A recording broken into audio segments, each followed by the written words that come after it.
Hello guys, welcome back to my YouTube channel. My name is Kalpit Punani. आज के video में हम मेंटल हेल्थ नर्सिंग का बहुत ही आईएमपी टॉपिक है, उसको हम डिस्कस करेंगे। लेक्चर हम स्टार्ट करें उससे पहले आपने अभी तक मेरा चैनल सब्सक्राइब ना किया हो तो चैनल को प्लीज़ सब्सक्राइब कर ले, और जितने भी आपके सजेशंस है वो कमेंट बॉक्स में आप ड्रॉप कर दे। तो स्टार्ट करते हैं हम आज का वीडियो। और आज का वीडियो का टॉपिक, आज के टॉपिक का नाम है स्किज़ोफ्रेनिया, जो मेंटल हेल्थ नर्सिंग का बहुत ही आईएमपी टॉपिक है। स्किज़ोफ्रेनिया जो है, स्किज़ोफ्रेनिया एक साइकोटिक डिसऑर्डर भी उसको कहते हैं। देखते हैं स्किज़ोफ्रेनिया क्या होता है। तो first of all, the word schizophrenia was founded by the Swiss psychiatric Eugen Bleuler in 1908। जो ये वर्ड है स्किज़ोफ्रेनिया, उसे फर्स्टली किसने फाउंड किया था, किसने सर्च किया था? तो स्विस साइकेट्रिक जो यूगन ब्लूअर थे, उन्होंने 1908 में उसे पहली बार फाउंड किया था। और it is derive from the Greek word is schizo, मतलब कि स्प्लिट, एंड फ्रेन मतलब कि माइंड। और ये जो स्किज़ोफ्रेनिया वर्ड है वो ग्रीक वर्ड में से आया है, जिसका स्किजो का मीनिंग होता है स्प्लिट एंड फ्रेन का मतलब होता है माइंड, यानी पूरा मतलब होता है स्प्लिट माइंड। ओके, तो ये था स्किज़ोफ्रेनिया का नॉर्मल इंट्रो। देखते हैं हम अब उसकी डेफिनेशन क्या कहते हैं स्किज़ोफ्रेनिया की। ओके, डेफिनेशन में schizophrenia is a psychotic condition. Schizophrenia जो है वो एक साइकोटिक कंडीशन है। कैरेक्टराइज बाय, कैसे वो कैरेक्टराइज होती है? तो characterise by disturbance in, okay, disturbance आ जाता है, कोई भी प्रकार की रुकावट आ जाती है, किसमें? थिंकिंग में, हमारी जो सोचने की शक्ति है उसमें थिंकिंग में डिस्टर्बेंस आ जाएगा। इमोशंस ने, हमारे जो मूड है वो मूड में भी हमें डिस्टर्बेंस देखने मिलेगा। वोलिशंस मतलब कि हमारी जो जितनी भी इच्छाएं होंगी वो इच्छाओं में सभी में हमें डिस्टर्बेंस देखने को मिलेगा। फैकल्टीज यानी कि मेमोरी है, हमारा जो इमेजिनेशन है उसमें भी हमें डिस्टर्बेंस देखने को मिलेगा। और ये सभी में पेशेंस जो है, कोई भी पर्सन है जिसको स्किज़ोफ्रेनिया हुआ है वो कैसे क्लियर कॉन्शियसनेस में होगा, वो अनकॉन्शियस होगा नहीं। और लास्ट में which is usually leads to socially withdrawal, और वो सोसाइटी से विड्रॉल, सोशली विड्रॉल मतलब कि सोसाइटी से वो दूर हो जाएगा। तो ये था हमारा definition of schizophrenia. Schizophrenia is a psychotic condition characterised by disturbance in thinking, emotion, volitions, faculties in the presence of clear consciousness and which is usually lead to socially withdrawal। तो आगे देखेंगे हम उसके etiological factors।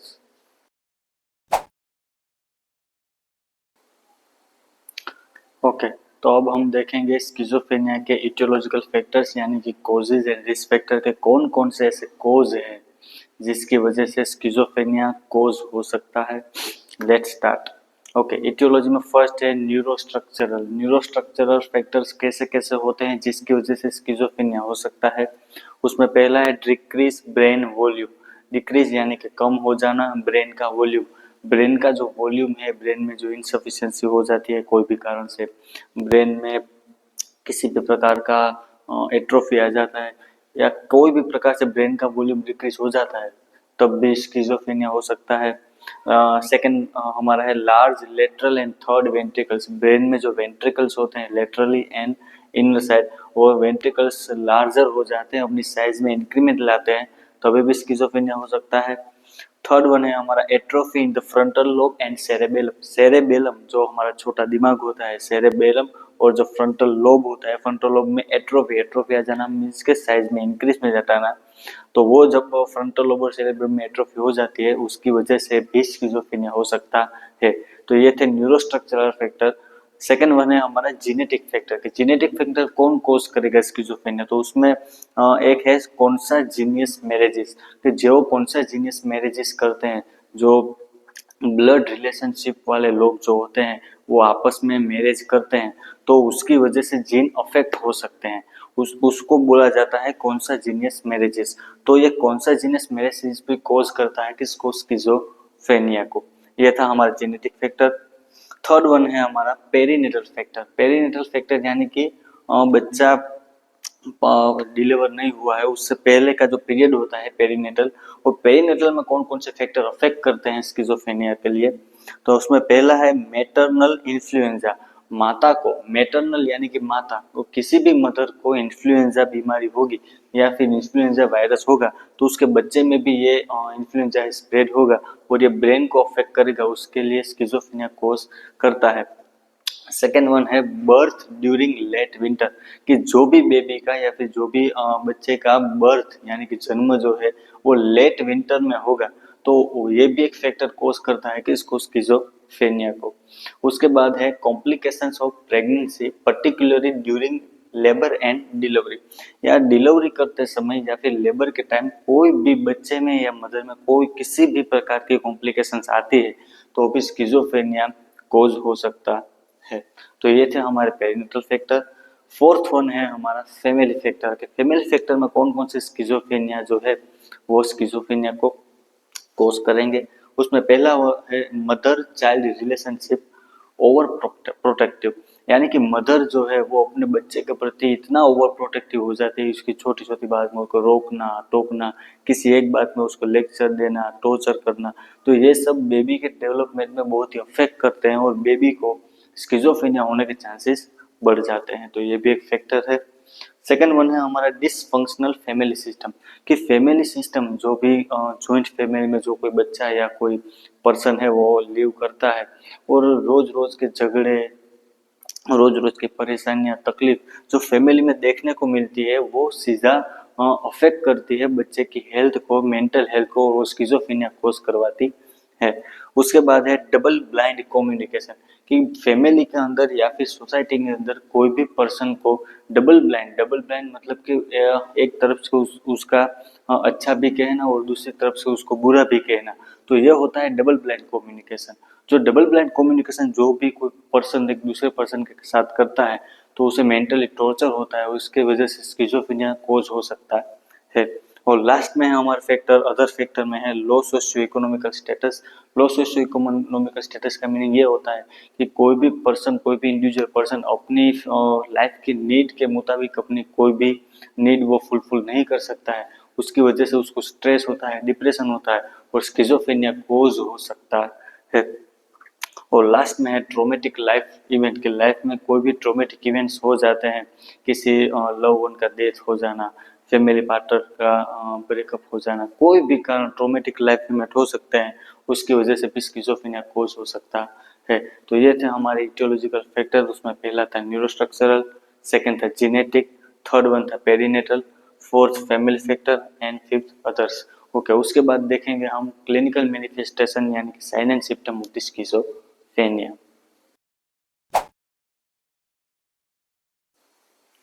ओके, तो देखते हैं हम next clinical manifestation यानी कि sign and symptom of schizophrenia. जो भी कोई इंडिविजुअल पर्सन को स्किज़ोफ्रेनिया कोज होता है तो उसकी बॉडी में कौन कौन से मेंटल साइन एंड सिम्टम्स देखने को मिलते हैं। तो फर्स्ट वन और मोस्ट टाइम भी है हमारा ब्ल्यूअर्स का 4A। ईगन ब्ल्यूअर जिसने स्किज़ोफ्रेनिया की शोध की थी उसी ने ही 4A में सिम्टम्स हमें दिए थे। उसमें पहला है अफेक्टिव डिस्टर्बेंस, दूसरा ऑटिस्टिक थिंकिंग, तीसरा एम्बिवेलेंस और लास्ट में है एसोसिएटिव लूजनेस। हम इन चारों को इन डिटेल देखते हैं। ओके, तो फर्स्ट वन है हमारा अफेक्टिव डिस्टर्बेंस। अफेक्टिव डिस्टर्बेंस में लिखा गया है inability to show appropriate emotional response, कि कोई भी पर्सन जिसको स्किज़ोफ्रेनिया हो गया है वो दूसरे के सामने अपना इमोशनल रिस्पॉन्स को शो यानी कि बताना, वो इमोशनल रिस्पॉन्स को शो नहीं कर पाएगा, उसको अफेक्टिव डिस्टर्बेंस कहा गया है। जो स्किज़ोफ्रेनिया में मोस्टली देखने को मिलता है कि कोई भी पर्सन अपना इमोशनल रिस्पॉन्स दूसरे के सामने दिखा नहीं पाता, उसको कहते हैं affective disturbance. Okay, second one है हमारा ऑटिस्टिक थिंकिंग। ऑटिस्टिक थिंकिंग का मीनिंग होता है it is a thought process in which the individual is unable to relate to the others and to the environment. Okay, autistic thinking एक thought process है। Thought यानी कि एक सोचने की एक प्रोसेस है। उसमें क्या होता है कि कोई भी एक इंडिविजुअल वो अनेबल हो जाता है। अनेबल यानी कि असक्षम हो जाता है। किस में असक्षम हो जाएगा कि टू रिलेट यानी कि रिलेशन रखना किसके साथ, अदर्स और टू द एनवायरनमेंट, उसके सराउंडिंग जो भी एनवायरनमेंट होगा, उसके फैमिली मेंबर्स, उसके सोसाइटी के मेंबर्स जितने भी होंगे उनके साथ रिलेशन रखने में वो कैसा होगा, अनेबल होगा, जिसको हम ऑटिस्टिक थिंकिंग के रूप में देखेंगे। ओके, नेक्स्ट है हमारा थर्ड वन एम्बिवेलेंस। एम्बिवेलेंस में लिखा गया है it is refers to contradictory और opposing emotion, attitude, ideas for the same person, कि जिसको भी स्किज़ोफ्रेनिया हो जाएगा वो स्किज़ोफ्रेनिक पेशेंट दूसरे के प्रति ओपोजिंग थॉट और आइडियाज रखेगा कि उसके सामने वो अच्छा अच्छा बोलेगा और पीछे से उसकी बुराई करेगा, उसके बारे में बुरा सोचेगा पर वो उसके सामने अच्छा बिहेव करेगा। तो उसको बोलते हैं एम्बिवेलेंस कि ओपोजिंग कॉन्ट्राडिक्टरी इमोशन रखना किसी एक पर्सन सेम पर्सन के लिए, तो उसे बोलते हैं एम्बिवेलेंस। और हमारा 4A लास्ट है, ए है हमारा एसोसिएटिव लूजनेस। एसोसिएटिव लूजनेस में लिखा गया है कि इनएबिलिटी टू थिंक लॉजिकली, कि जो लॉजिकली थिंकिंग होती है, लॉजिकली थिंकिंग में वो थिंक करने में कैसा हो जाता है, इनएबल हो जाता है, वो लॉजिकली थिंकिंग कर नहीं पाता, उसे कहते हैं एसोसिएटिव लूजनेस। तो ये थे ईगन ब्लियर के 4A। उसमें फर्स्ट वन था अफेक्टिव डिस्टर्बेंस, जिसमें इमोशन को शो करने में पेशेंट या कोई पर्सन है वो इनेबल हो जाता है। सेकंड वन था ऑटिस्टिक थिंकिंग। ऑटिस्टिक थिंकिंग में वो किसी के साथ रिलेशन रखने में इनेबल हो जाता है, उसको हम ऑटिस्टिक थिंकिंग कहेंगे। थर्ड वन है हमारा एम्बिवेलेंस। एम्बिवेलेंस में किसी सेम पर्सन के लिए, किसी एक ही पर्सन के लिए वो ऑपोजिट इमोशन आइडियाज थॉट है अपने दिमाग में रखेगा। और फोर्थ वन है हमारा एसोसिएटिव लूजनेस। एसोसिएटिव लूजनेस में लिखा है कि इनेबिलिटी टू थिंक लॉजिकली, कि लॉजिकली थिंक करने वो कैसा हो जाएगा, इनेबल हो जाएगा। ओके, उसके बाद देखते हैं हम other sign and symptoms schizophrenia में कौन कौन से देखने को मिलते हैं। तो उसमें पहला है थॉट विड्रोवल। थॉट विड्रोवल एक साइन है, उसमें ऐसा होता है कि पेशेंट को ये लगता है कि कोई एनवायरनमेंट में से कोई भी अदर पर्सन उसके दिमाग में अपने से अपने थॉट को निकाल रहा है। थॉट यानी कि सोच, विड्रोल यानी कि बाहर निकालना, कि पेशेंट को ऐसा लगेगा कि कोई अदर पर्सन मेरे दिमाग में से थॉट को, अपने थॉट को बाहर निकाल रहा है, उसको बोलते हैं थॉट विड्रोवल। उसके बाद लिखा है थॉट इंसर्शन। उसका ऑपोजिट, थॉट इंसर्शन में उसको लगेगा पेशेंट को कि कोई अदर पर्सन उसके दिमाग में अपने थॉट जो है वो डाल रहा है, उसे बोलते हैं थॉट इंसर्शन। उसके बाद है थॉट ब्रॉडकास्टिंग। थॉट ब्रॉडकास्टिंग का मीनिंग ये होता है कि पेशेंट को ये लगता है कि कोई अदर पर्सन उसके थॉट को ब्रॉडकास्ट कर रहा है, सबके सामने रख रहा है, उसे बोलते हैं थॉट ब्रॉडकास्टिंग। उसके बाद लिखा है डेल्यूजन्स। उसको डेल्यूजन्स होता है। डेल्यूजन्स का मीनिंग होता है कि किसी भी फॉल्स जो बिलीफ होता है उसका, उसको माइंड में फिक्स कर लेना, किसी भी खोटी मान्यताओं को अपने दिमाग में फिक्स कर लेना, उसे बोलते हैं डेल्यूजन्स। ओके, तो डेल्यूजन्स हो गए स्किज़ोफ्रेनिक पेशेंट को। उसके बाद लिखा गया है नियोलॉगिज्म। नियोलॉगिज्म यानी कि नए नए वर्ड्स जो होते हैं, जो नॉर्मली लाइफ में देखने को नहीं मिलते, वो नए नए वर्ड्स जो है स्किज़ोफ्रेनिक पेशेंट वो क्रिएट करेगा, उसे बोलते हैं नियोलॉगिज्म। उसके बाद लिखा है पुअर्टी ऑफ स्पीच। पुअर्टी यानी कि कम हो जाना, स्पीच यानी कि बोलना, कि जो स्पीच का प्रोडक्शन होता है पेशेंट का वो पुअर्टी हो जाता है, पुअर हो जाता है, कम हो जाता है। उसके बाद लिखा है auditory hallucinations. Auditory hallucination means के जो एक्सटर्नल स्टिमुलाई जो एब्सेंट होती है वो हमें फील होती है। तो ऑडिटरी हेल्यूसिनेशन में उसको, पेशेंट को ऐसा लगेगा कि मुझे कोई पीछे से बुला रहा है। ऑडिटरी यानी कि सुनना, कि मुझे कोई पीछे से बुला रहा है, ऐसा उसको फील होगा, पर रियलिटी में उस ऐसा कुछ होगा नहीं, तो उसे कहते हैं ऑडिटरी हेल्यूसिनेशन। उसके बाद है लॉस ऑफ इंसाइट। उसकी जो अंदर की जो इमोशंस, जो फीलिंग है वो सब कैसी हो जाएगी, लॉस हो जाएगी, उसको बोलते हैं लॉस ऑफ इंसाइट। उसके बाद पुअर जजमेंट। पुअर जजमेंट का मीनिंग होता है कि हम जो जज करते हैं, हम भी किसी भी राइट या रॉन्ग जो ऑब्जेक्ट जो हमारे लिए नीडफुल है, उसका जजमेंट जो होता है वो पुअर हो जाता है। उसके बाद सुसाइडल थॉट। पेशेंट के दिमाग में सुसाइडल थॉट और सुसाइड अटेम्प्ट भी वो कर सकता है स्किज़ोफ्रेनिक पेशेंट। और लास्ट में है एक्सेट्रा, वगैरह वगैरह जितने भी sign and symptoms mentally patient में होने चाहिए वो सब स्किज़ोफ्रेनिया में देखने को मिलते हैं। पर ये इतने फैक्टर्स, इतने sign and symptom mostly schizophrenia patient में देखने को मिलते हैं। तो आगे देखेंगे हम diagnostic evaluation of the schizophrenia. देखते हैं हम आगे स्किज़ोफ्रेनिया के डायग्नोस्टिक इवैल्यूएशन की कौन कौन सी टेक्निक से हम स्किज़ोफ्रेनिया को डायग्नोस करेंगे एक पेशेंट में। तो फर्स्ट वन है उसमें हमारा हिस्ट्री कलेक्शन। हिस्ट्री कलेक्शन मतलब कि जितने भी पास्ट हिस्ट्री, प्रेजेंट हिस्ट्री जो है हम स्किज़ोफ्रेनिक पेशेंट की हम कलेक्ट करेंगे और वो हिस्ट्री में से हम डिफाइन करेंगे कि उसको स्किज़ोफ्रेनिया है कि नहीं। हिस्ट्री कलेक्शन में पहले हम पास्ट मेडिकल हिस्ट्री को कलेक्ट करेंगे। कोई भी मेडिकल इश्यूज पास्ट में, भूतकाल में किसी भी स्किज़ोफ्रेनिया पेशेंट को रहे हो तो हिस्ट्री हमारे काम आ सकती है स्किज़ोफ्रेनिया को आइडेंटिफाई करने के लिए।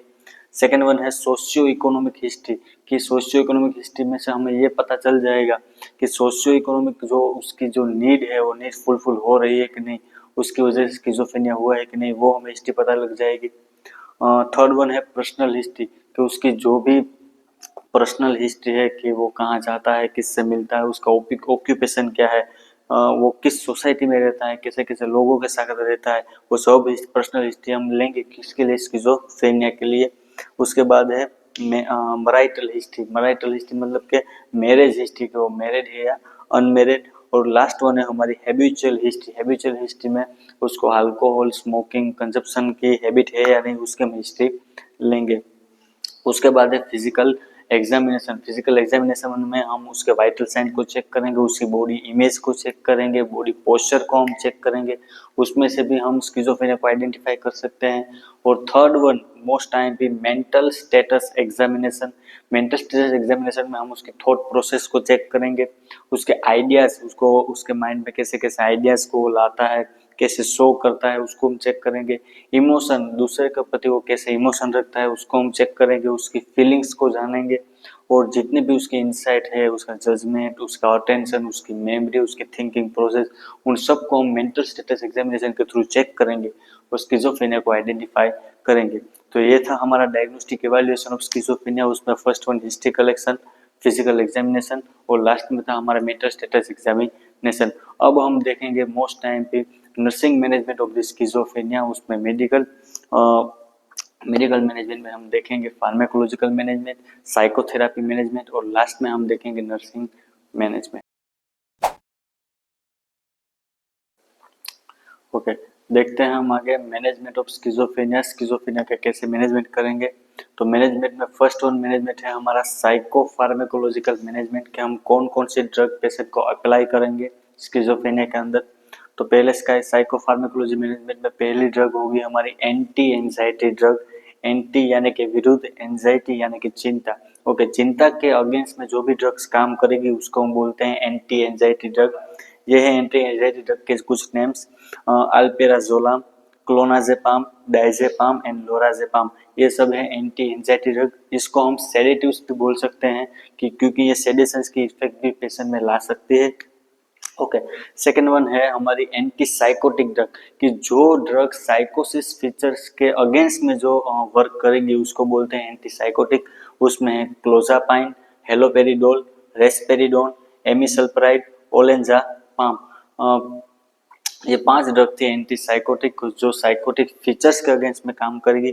और थर्ड वन और लास्ट हमारा फार्माकोलॉजिकल मैनेजमेंट बेटा ब्लॉकर्स। उसमें बेटा ब्लॉकर्स में मेटाप्रोपेनोल, इसोनोलोन एंड प्रोपेनोल। आगे हम देखेंगे कि कौन कौन सी साइकोथेरापीज पेशेंट को हम दे सकते हैं। उसके पहले ये था हमारा साइको फार्माकोलॉजिकल।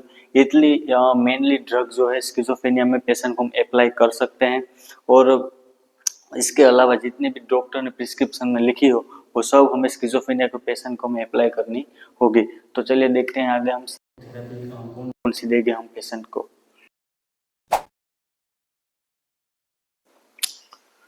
ओके, अब हम देखेंगे साइकोथेरापी। साइकोथेरापी कौन कौन सी हम स्किज़ोफ्रेनिया पेशेंट में दे सकते हैं। उसमें फर्स्ट वन है बिहेवियर थेरापी। बिहेवियर थेरापी में हम पेशेंट को उसके बिहेवियर के अकॉर्डिंग काउंसलिंग या फिर डिस्कशन करेंगे कि उसके बिहेवियर को हम पहले पहचानेंगे। उसके बाद उसके बिहेवियर को आइडेंटिफाई करने के बाद उसका हम सॉल्यूशन निकालेंगे कि उसका बिहेवियर जो एग्रेसिव है या फिर सुसाइडल है उसको किस तरह से हम ट्रीट करेंगे। तो बिहेवियर थेरापी। सेकेंड वन है योगा थेरापी। हम पेशेंट को योगा के लिए प्रमोट करेंगे कि वो योगा डेली रूटीन में करे। उसके बाद कोग्निटिव थेरापी, उसकी जो थिंकिंग प्रोसेस है उसे फिर से मेंटेन करने के लिए हम कोग्निटिव थेरापी को यूज़ करेंगे।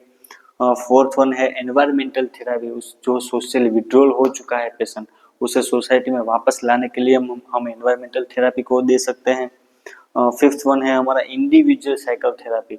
उसको ग्रुप में या फिर फैमिली मेंबर के सामने अपना दुख ना कहना हो, अपनी कंडीशन को ना रखना हो, तो उसको हम इंडिविजुअल साइकोथेरेपी पर दे सकते हैं। 6th वन है हमारा मेडिटेशन, उसको हम मेडिटेशन के लिए भी बोल सकते हैं कि वो मेडिटेशन को करे या फिर हम उसको मेडिटेशन करवा सकते हैं। और लास्ट में आता है हमारा ECT, इलेक्ट्रोकन्वल्सिव थेरेपी, वो भी हम स्किज़ोफ्रेनिया में दे सकते हैं। ECT में हम उसको इलेक्ट्रिक करंट की मदद से स्किज़ोफ्रेनिया के जितने भी सिम्टम्स है उसको रिड्यूस करने की कोशिश करेंगे। तो ये थी कुछ सम साइकोथेरापीज जो हम स्किज़ोफ्रेनिया के अंदर दे सकते हैं। तो चलिए लास्ट हम देखते हैं अपना नर्सिंग मैनेजमेंट।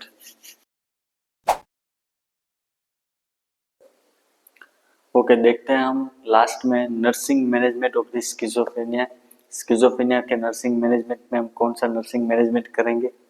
उसमें फर्स्ट पॉइंट हमारा nursing management, observe behaviour pattern, posturing, appearance and hygiene. हमें ऑब्जर्व करना है, हमें इंस्पेक्ट करना है। क्या ऑब्जर्व करना है? पेशेंट का बिहेवियर पैटर्न, कि ये पेशेंट का बिहेवियर पैटर्न कैसा है, एग्रेसिव है, सैड है, डिप्रेशन वाला बिहेवियर है। उसमें बाद पोस्चरिंग, कि पेशेंट का बॉडी पोस्चर कैसा है उसको भी हमें ऑब्जर्व करना है। उसका अपीयरेंस, वो अपनी पर्सनल हाइजीन को मेंटेन रख रहा है या नहीं रख रहा है, उसका भी हमें ऑब्जर्वेशन करना होगा नर्सिंग मैनेजमेंट में। सेकेंड वन नर्सिंग मैनेजमेंट होगा हमारा, identify the patient type of disturbance the patient is experience, कि पेशेंट जिस भी प्रकार का, जिस भी टाइप का डिस्टर्बेंस वो एक्सपीरियंस कर रहा है, वो फील कर रहा है, उसको भी हमें आइडेंटिफाई करना होगा कि उस टाइप की मदद से हम स्किज़ोफ्रेनिया के मैनेजमेंट तक पहुंच सके। उसके बाद लिखा है assist speech pattern associate with the delusion. Okay, हमें स्पीच पैटर्न, पेशेंट की स्पीच पैटर्न को असिस्ट करना होगा और साथ ही साथ उससे कौन कौन से डेल्यूजन्स हो रहे हैं, कौन कौन सी झूठी मान्यता है उसके माइंड के अंदर फिक्स हो गए, उसे भी हमें असिस्ट करना होगा, चेक करना होगा। ओके, उसके बाद लिखा है note the effect and emotional tone of the patient. Okay, हमें पेशेंट के इफेक्ट्स और इमोशनल टोन, कि उसका इमोशनल टोन और इफेक्ट कैसा है उसको भी हमें नोट करना होगा, चेक करना होगा। और लास्ट में लिखा है assist for ability to perform self care activity, कि जितनी भी सेल्फ केयर एक्टिविटी होती है जो पेशेंट अपने आप से, वो बाथिंग है, ब्रशिंग है, वॉशिंग है, जितने भी सेल्फ केयर एक्टिविटीज होती है उसमें उसका परफॉर्मेंस कैसा है, वो एबल है या नहीं, उसे भी हमें असिस्ट करना होगा। तो ये था हमारा नर्सिंग मैनेजमेंट, जिसमें हमें पेशेंट का ऑब्जर्वेशन करना है और सभी साइन एंड सिम्टम को असिस्ट भी करना होगा। तो ये था हमारा स्किज़ोफ्रेनिया का नर्सिंग मैनेजमेंट। आई होप ये टॉपिक आप सबको बहुत ही अच्छा लगा होगा। और आगे मेंटल हेल्थ नर्सिंग के कौन कौन से टॉपिक आपको मेरे से पढ़ने हैं, प्लीज़ अपना कमेंट बॉक्स में आप कमेंट कर दें, मैसेज कर दें। और इंस्टाग्राम में भी आप कमेंट या फिर चैनल को फॉलो कर सकते हैं, उसमें भी आपको मेंटल हेल्थ नर्सिंग रिलेटेड जितने भी टॉपिक्स है उन सभी की अपडेट्स मिलती रहेंगी। तो आज के लिए इतना ही, मिलते हैं आगे के वीडियो में। Thank you.